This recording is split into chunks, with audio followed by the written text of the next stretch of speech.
World News in 5. Right now. News and developments making headlines around the world in 5 minutes. World News in 5. Here on Radyo Pilipinas World Service.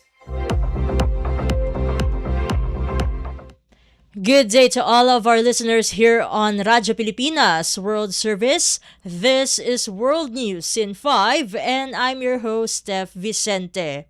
The United States Supreme Court has ruled that babies born in U.S. are entitled to citizenship, rejecting President Donald Trump's effort to end the long-standing policy. In a 6-3 decision, the BBC reports U.S. Chief Justice John Roberts said the 14th Amendment guarantees citizenship to children born on U.S. soil, even if their parents are in the country unlawfully or temporarily.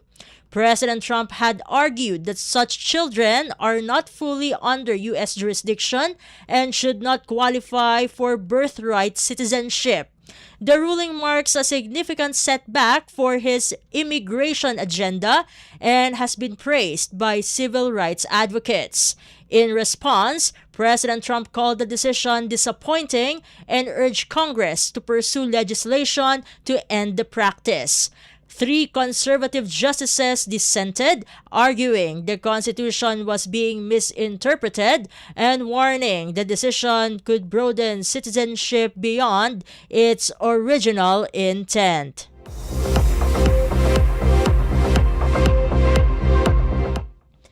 In other news overseas, Ukraine says it has struck one of Russia's largest satellite communication centers for the second time in just over a week as it intensifies long-range drone attacks against targets deep inside Russian territory. According to CNN, Ukrainian President Volodymyr Zelensky said the facility in Dubna, north of Moscow, plays a key role in intelligence gathering and coordinating Russian military operations in Ukraine. Russian officials have not confirmed the strike, though regional authorities reported a drone hit an administrative building without causing casualties. Elsewhere, officials say a 6-month-old baby was killed after a drone crashed into a home southeast of Moscow, while another woman died in the Tver region following a separate drone incident. Moscow's mayor said air defenses shot down more than 60 drones near the capital, with the defense ministry claiming hundreds were intercepted nationwide.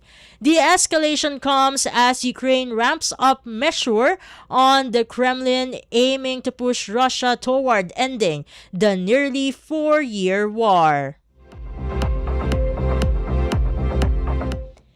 And finally, United States Vice President J.D. Vance says oil shipments through the Strait of Hormuz have returned to levels seen before the conflict in the region. Speaking to reporters, Al Jazeera reports, U.S. Vice President Vance noted that the waterway is effectively open, with some days even surpassing pre-war oil flow.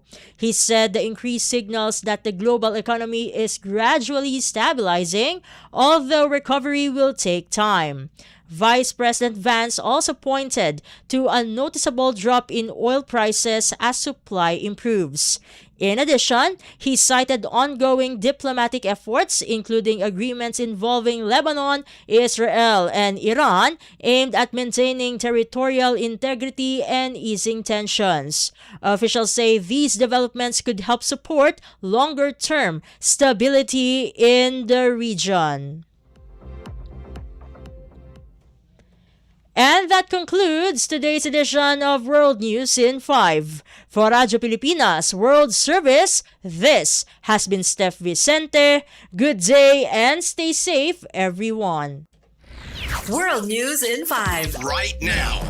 News and developments making headlines around the world in 5 minutes. World News in 5. Here on Radyo Pilipinas World Service.